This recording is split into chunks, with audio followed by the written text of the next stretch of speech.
نبی کریم صلی اللہ علیہ وسلم نے فرمایا، 5 کام کبھی نہ کرنا ورنہ ہلاک ہو جاؤ گے، زندگی میں برباد ہو جاؤ گے۔ بسم اللہ الرحمن الرحیم۔ ایک مرتبہ حضور اقدس صلی اللہ علیہ وآلہ وسلم بلند آواز سے خطبہ فرما رہے تھے۔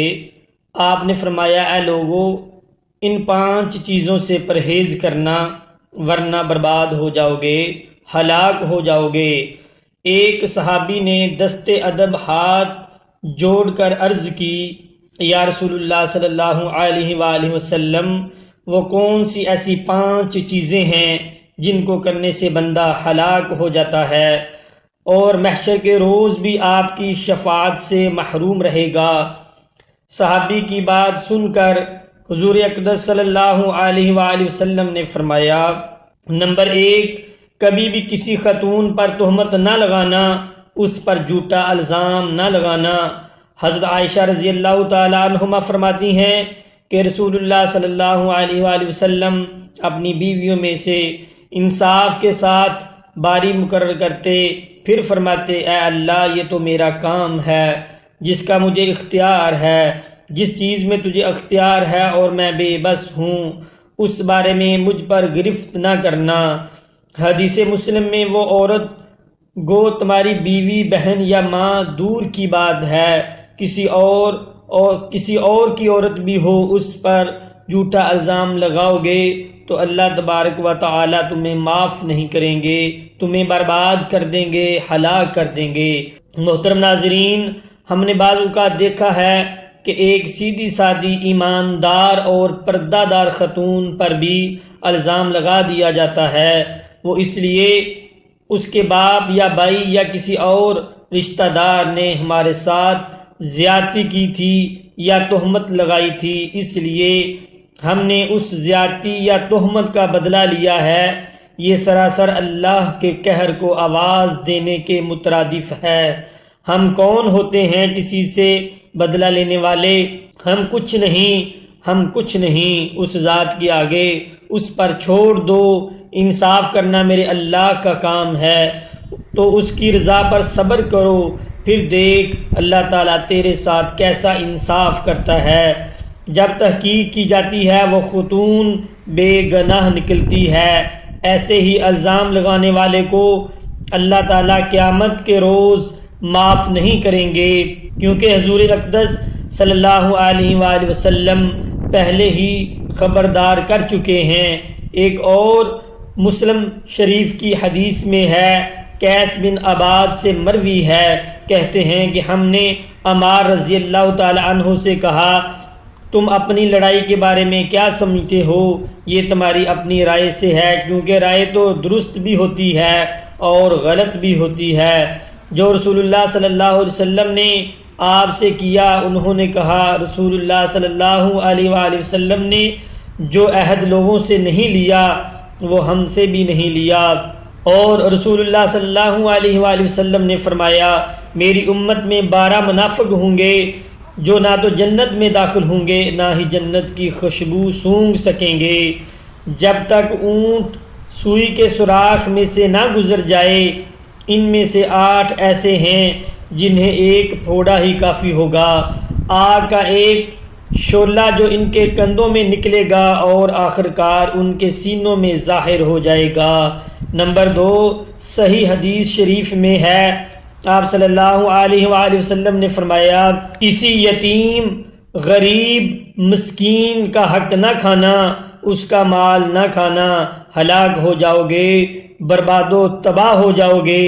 حضور نبی کریم صلی اللہ علیہ وآلہ وسلم نے فرمایا، کسی غریب، یتیم، مسکین یا بیوہ کا یا کسی اور کا حق مال کھایا تو قیامت کے روز میں تمہاری شفاعت نہیں کروں گا۔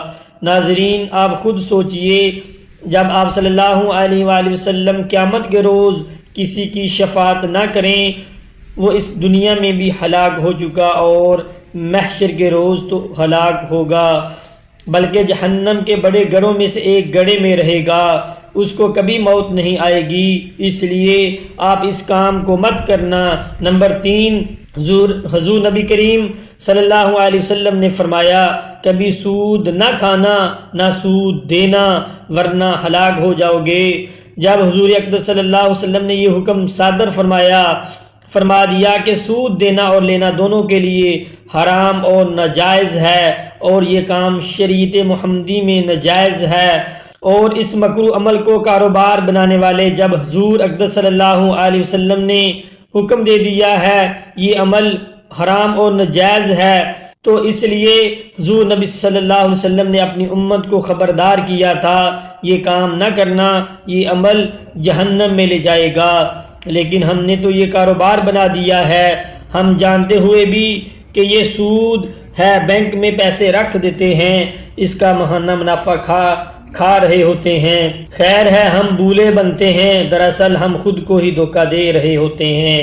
ہمیں پتہ ہے محشر کے روز سود دینے والے کی اور سود لینے والے کی دونوں کی بخشش نہیں ہوگی، پھر بھی یہ کام ہم دھڑلے سے کرتے ہیں۔ کچھ لوگ اتنے مہربان ہوتے ہیں، کہتے ہیں اگر یہی پیسہ ہم نے کاروبار میں لگایا ہوتا تو ہم اتنا منافع کما چکے ہوتے، وہی منافع ہم پیسے دینے والے سے لے رہے ہیں، یہ گناہ کیسا ہے۔ دراصل ایسا سوچنے والے انسان جہنم کی طرف تیزی سے جا رہے ہیں، اس لیے آپ ابھی سے اسی وقت اللہ تعالیٰ سے توبہ استغفار کیجئے اور اپنے گناہوں کی معافی طلب کیجئے۔ لیکن یہ سود ہے، اس سے پرہیز کیجئے اور اپنی آخرت سنواریے، یہ نہ ہو قیامت کے روز آپ صلی اللہ علیہ وآلہ وسلم کی شفاعت سے محروم ہو جائیں۔ سود دینے والا بندہ اور سود لینے والا بندہ دونوں سمجھو ہلاک ہو گئے۔ نمبر 4، نبی کریم صلی اللہ علیہ وآلہ وسلم نے فرمایا کسی کے ساتھ جادو ٹونا نہ کرنا ورنہ ہلاک ہو جاؤ گے، تمہاری بخشش نہ ہوگی۔ محترم ویورز، جب ہمارے پیارے نبی اکرم حضرت محمد صلی اللہ علیہ وسلم نے جادو ٹونا کرنا حرام کرا دیا ہے، پھر بھی ہم وہ عمل کرتے ہیں، آپ خود سوچئے ہم ہلاک ہوں گے یا آباد ہوں گے۔ خاص کر جہاں آپس میں رشتہ داروں میں شادی ہوتی ہے، یعنی کہ ایک رشتہ دار کے گھر بیٹیوں کی شادی کرنا۔ کچھ ایسے حضرات ہوتے ہیں جادو ٹونے سے اپنی بیٹیوں کی زندگی بھی خراب کرتے ہیں، تباہ کرتے ہیں اور اپنی آخرت بھی گنوا دیتے ہیں۔ ایسے انسانوں کو صرف اللہ پر بھروسہ کرنا چاہیے، جس نے آپ کی بیٹی کو پیدا کیا ہے اس کی قسمت اور زندگی کا فیصلہ بھی اللہ تعالیٰ پر چھوڑ دو، پھر دیکھو آپ کی بیٹی کا گھر کیسے آباد ہوتا ہے، بلکہ جنت بن جاتا ہے، کیونکہ اللہ رب العالمین قرآن پاک میں بہت مرتبہ بلند و بالا ارشاد فرما چکے ہیں جس نے میرے نبی کریم صلی اللہ علیہ وسلم کی بات نہ مانی، اس کی اطاعت نہ کی، اس نے گویا میری بات نہ مانی، میری اطاعت نہ کی۔ جس نے میری بات نہ مانی وہ میرے ساتھ جنگ کرنے کے لیے تیار ہو جائے، میں رب اس کے ساتھ جنگ کروں گا، کیونکہ اس وقت اللہ رب العزت قہار ہوتے ہیں۔ یہ نہ ہو آپ کے ساتھ قہار کا معاملہ ہو جائے۔ جب اللہ رب العالمین آپ کو قرآن مجید میں بار بار منع فرما رہے ہیں پھر بھی وہ کام کرنا، تو یہ کام جہنم کے گڑھے میں جانے جیسا ہے۔ نہ قیامت کے روز بخشش ہوگی، نہ اس دنیا میں سرخرو ہوں گے، اس معاملے پر تباہی ہی تباہی ہے۔ محترم ناظرین، ہمیں ان کاموں سے بچنا چاہیے جن کاموں کو ہمارے نبی کریم حضرت محمد صلی اللہ علیہ وسلم نے سختی سے منع فرمایا ہو۔ نمبر 5، ہمارے دین اسلام کے لیے جہاد کرتے وقت پیٹھ دکھا کر بھاگنا۔ اللہ رب العالمین فرماتا ہے تو نے میرے محبوب کے ساتھ دغا کیا ہے، دھوکہ کیا ہے، اس لیے اب تو ہلاک ہو، برباد ہوگا۔ حدیث مسلم میں حضرت عبد الرحمن بن عوف رضی اللہ تعالی عنہ سے روایت ہے، انہوں نے کہا بدر کے دن جب میں صف میں کھڑا تھا میں نے اپنی دائیں اور بائیں طرف نظر دوڑائی تو میں انصار کے 2 لڑکوں کے درمیان میں کھڑا ہوا تھا، عمریں کم تھیں، میں نے آرزو کی کاش میں ان دونوں کی نسبت زیادہ طاقتور آدمیوں کے درمیان ہوتا۔ اتنے میں ان میں سے ایک نے مجھے ہاتھ لگا کر متوجہ کیا اور کہا چچا کیا آپ ابو جہل کو پہچانتے ہیں؟ میں نے کہا ہاں بھتیجے، تمہیں اس سے کیا کام ہے؟ اس نے کہا مجھے بتایا گیا ہے کہ وہ رسول اللہ صلی اللہ علیہ وسلم کو برا بلا کہتا ہے، اس ذات کی قسم جس کے ہاتھ میں میری جان ہے، اگر میں نے اسے دیکھ لیا تو میرا وجود اس وقت تک اس کے وجود سے الگ نہیں ہوگا یہاں تک کہ ہم میں سے جلد تر مرنے والے کو موت آ جائے۔ میں نے اس لڑکے پر تعجب کیا تو دوسرے لڑکے نے مجھے متوجہ کیا اور وہی بات کہی۔ کہا پھر زیادہ دیر نہ گزری کہ میری نظر ابو جہل پر پڑی، وہ لوگوں میں گھوم رہا تھا، تو میں نے ان دونوں لڑکوں سے کہا تم دیکھ نہیں رہے، یہ ہے تمہارا مطلوبہ بندہ جس کے بارے میں تم پوچھ رہے تھے۔ وہ دونوں یکدم اس کی طرف لپکے اور اس پر اپنی تلواریں برسا دیں حتیٰ کہ اسے قتل کر دیا۔ پھر پلٹ کر رسول اللہ صلی اللہ علیہ وسلم کی خدمت میں حاضر ہوئے اور آپ کو اس کی خبر دی، تو آپ صلی اللہ علیہ وسلم نے پوچھا تم دونوں میں سے اسے کس نے قتل کیا ہے؟ ان دونوں میں سے ہر ایک نے جواب دیا میں نے اسے قتل کیا ہے۔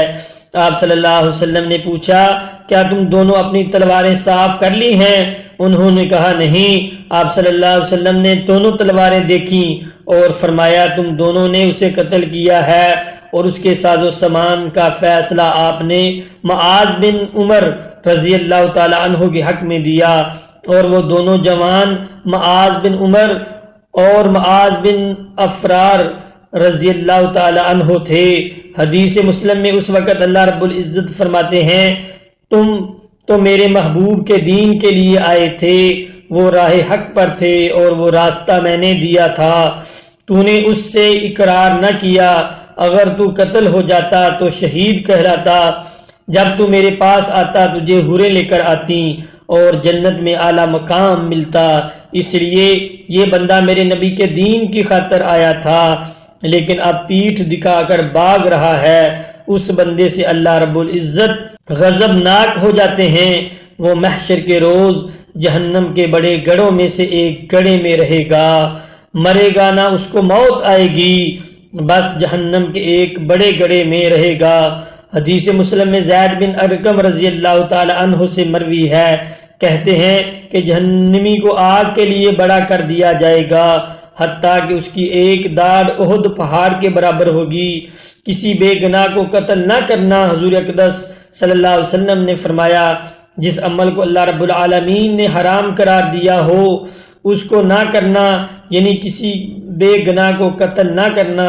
حدیث پاک میں ہے کسی ایک بے گناہ کو قتل کرنا گویا ساری انسانیت کو قتل کرنے کے برابر ہے۔ مسلم شریف کی حدیث میں ہے اللہ رب العزت اس قتل کرنے والے بندے کو ناپسند فرماتے ہیں، گویا وہ ہلاک ہوا۔ حضور صلی اللہ علیہ وسلم نے فرمایا کسی کو بھی اللہ رب العالمین کے ساتھ شریک نہ کرنا، یہ عمل میرے اللہ تعالیٰ کو بہت ناپسند ہے۔ مسلم شریف کی حدیث میں حضرت ابو ذر رضی اللہ تعالیٰ عنہ سے روایت ہے، رسول اللہ صلی اللہ علیہ وسلم نے فرمایا اللہ جل شانہ فرماتے ہیں جو شخص ایک نیکی لے کر آتا ہے اسے اس جیسی 10 نیکیاں ملتی ہیں اور میں بڑھا بھی دیتا ہوں، اور جو شخص برائی لے کر آتا ہے تو اس کا بدلہ اس جیسی ایک برائی ہے، یا چاہوں تو معاف کر دیتا ہوں۔ جو ایک بالشت بر میرے قریب ہوتا ہے تو میں ایک ہاتھ اس کے قریب ہو جاتا ہوں، اور جو ایک ہاتھ میرے قریب ہوتا ہے تو میں دونوں ہاتھوں کے پھلاؤ جتنا اس کے قریب ہو جاتا ہوں، اور جو میرے پاس چلتا ہوا آتا ہے میں اس کے پاس دوڑتا ہوا جاتا ہوں۔ تو دعا ہے کہ اللہ رب العزت ہمیں ان 5 چیزوں سے بچنے کی توفیق عطا فرمائے، آمین ثم آمین۔